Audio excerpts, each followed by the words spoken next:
আল্লাহ বলে বান্দারে মুসলমান না হয়ে মৃত্যুবরণ করিও না। ইমানদারদেরকে লক্ষ্য করে আল্লাহ বলতেছেন মুসলমান না হয়ে মৃত্যুবরণ করবা না।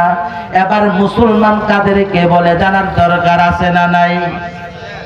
হ্যাঁ, আল্লাহ ইমানদারদেরকে লক্ষ্য করে বলছেন মুসলমান না হয়ে মৃত্যুবরণ করিও না।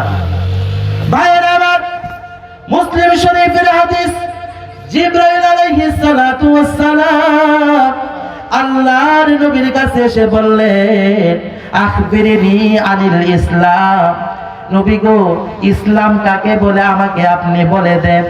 আল্লাহর নবী বলেন 5টা বিষয়ের নাম হলো ইসলাম। যার মধ্যে 5টা বিষয় থাকবে সে হলো মুসলমান। কি সেই 5টা বিষয়? আল্লাহর নবী বলেন আল ইসলামু আন তাশহাদা আল্লাহ ইলাহা ইল্লাল্লাহ ওয়া আন্না মুহাম্মাদার রাসূলুল্লাহ ওয়া তুকিমাস সালাতা ওয়া তুতিয়াজ যাকাতা ওয়া তাসুমা রমাদান ওয়া তাহুজ্জাল বাইতা ইন ইসতাতা'তা ইলাইহি সাবিলা। খারাপ লাগতেছে? হ্যাঁ ভাইরা আমার, আল্লাহর নবী বলতেছেন 5টা বিষয়ের নাম হলো ইসলাম। 1 নাম্বার হলো জবান দিয়ে পড়া লা ইলাহা ইল্লাল্লাহ। জোরে লা ইলাহা ইল্লাল্লাহ, লা ইলাহা ইল্লাল্লাহ। যার দিলে আছে আল্লাহর ভয়, যার দিলে আছে আল্লাহর ভয়, আল্লাহ আল্লাহ সব সময়। দুনিয়াদারি ভালো লাগে না, আহার নিদ্রা ভালো লাগে না, ভালো লাগে শুধু যিকিরুল্লাহ লা ইলাহা ইল্লাল্লাহ। জোরে লা ইলাহা ইল্লাল্লাহ, লা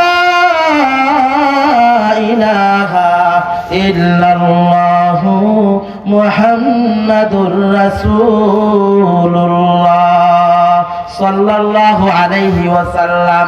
আল্লাহর নবী বলতেছেন 1 নাম্বার হলো জবান দিয়া কালিমা পড়া। কি পড়া? জোরে বলেন।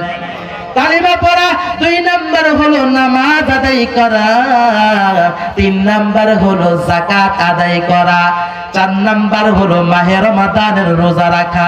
সামনে মাহে রমাদান আসতেছে, জোরে বলেন ঠিক কিনা? মাহে রমাদানের রোজা রাখা। 5 নাম্বার হলো আল্লাহ যদি অর্থ সম্পদ দেয়, যদি হজ ফরজ হয় তাহলে হজ আদায় করা।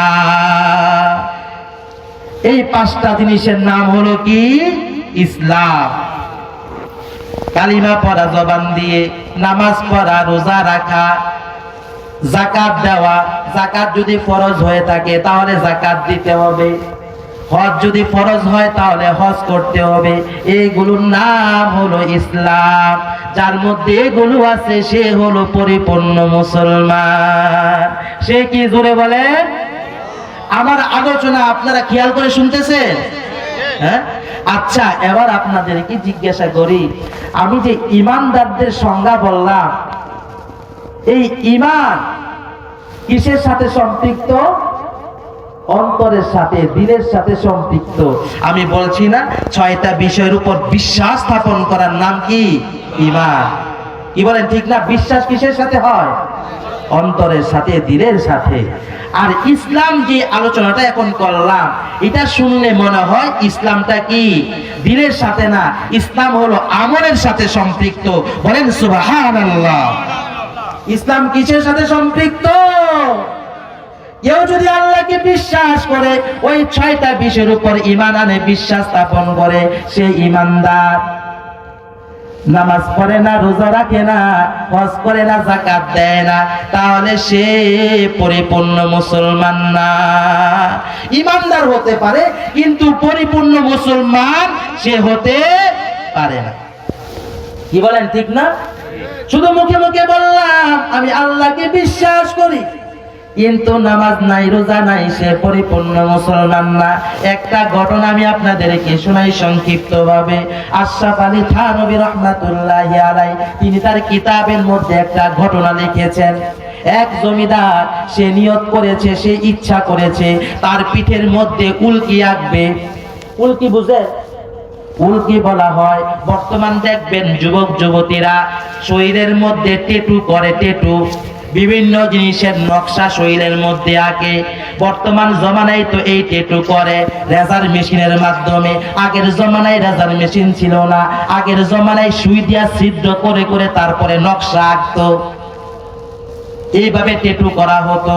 এবার জমিদার ইচ্ছা করেছে তার পিঠের মধ্যে উল্কি করবে, অর্থাৎ বাঘের ছবি আঁকবে। এবার উল্কিওয়ালাকে ডাক দিল। জমিদার বলল, ও উল্কিওয়ালা, আমার পিঠের মধ্যে একটা বাঘের ছবি এঁকে দাও।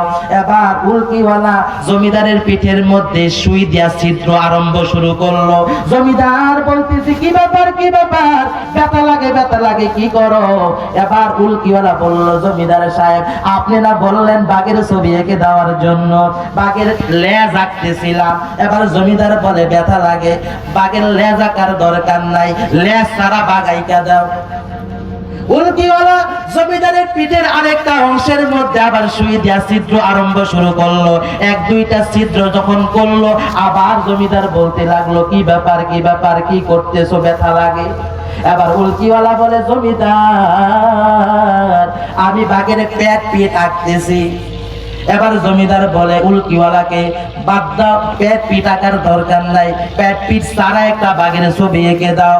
আবার উল্কিওয়ালা জমিদারের পিঠের আরেকটা অংশের মধ্যে সুই দিয়া ছিদ্র আরম্ভ করলো, ছিদ্র করতে লাগলো। কিছুক্ষণ পর জমিদার সহ্য করতে পারতেছে না, চিৎকার দিয়া বলতে লাগলো, কি ব্যাপার উল্কিওয়ালা, কি করতেছো, অনেক ব্যথা পাইতেছে।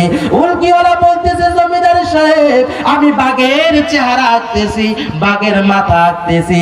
এবার জমিদার বলে উল্কিওয়ালাকে, উল্কিওয়ালা, ব্যথা লাগে, বাঘের মাথা আঁকার দরকার নাই, চেহারা আঁকার দরকার নাই, বাঘের চেহারা মাথা ছাড়া একটা বাঘ এঁকে দাও।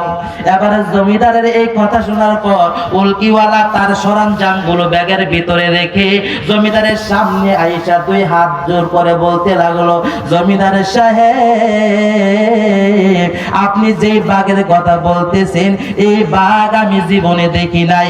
লেজ ছাড়া, পা ছাড়া, পেট ছাড়া, পিঠ ছাড়া, মাথা ছাড়া বাঘ আমি জীবনে দেখি নাই। সুতরাং যেই বাঘ আমি দেখি নাই, সেই বাঘ আমি আঁকতে পারবো না। ভাইরা আমার, আপনারাই বলেন, লেজ ছাড়া, পেট ছাড়া, পিঠ ছাড়া, মাথা ছাড়া কি বাঘ হতে পারে? আরো জোরে বলেন। পেট ছাড়া, মাথা ছাড়া, লেজ ছাড়া বাঘ যেমন হতে পারে না, ঠিক তেমনি ভাবে নামাজ ছাড়া, রোজা ছাড়া, আল্লাহর ইবাদত বন্দেগী ছাড়া মুসলমান হওয়া যায় না। কথা বলেন ঠিক কিনা? আপনি নামাজ পড়েন না, রোজা রাখেন না, আপনি সর্বোচ্চ ইমানদারওয়ালা হইতে পারেন, কিন্তু মুসলমান হতে পারবেন না। কারণ মুসলমান হতে হয় আমলের মাধ্যমে। কিসের মাধ্যমে? মুসলমানি বুয়াদ গরদন নিহাদার ইনানে খুদ বাদাসতে খাজাদাদান। মুসলমানি বুয়াদ গরদন নিহাদার ইনানে খুদ বাদাসতে খাজাদাদান। মুসলমান তো সে যে আল্লাহ তাআলার হুকুম আহকাম গুলোকে সন্তুষ্ট চিত্তে মেনে নেয়। জোরে বলেন ঠিক কিনা? আপনাদের খারাপ লাগতেছে? আরো জোরে বলেন, খারাপ লাগতেছে?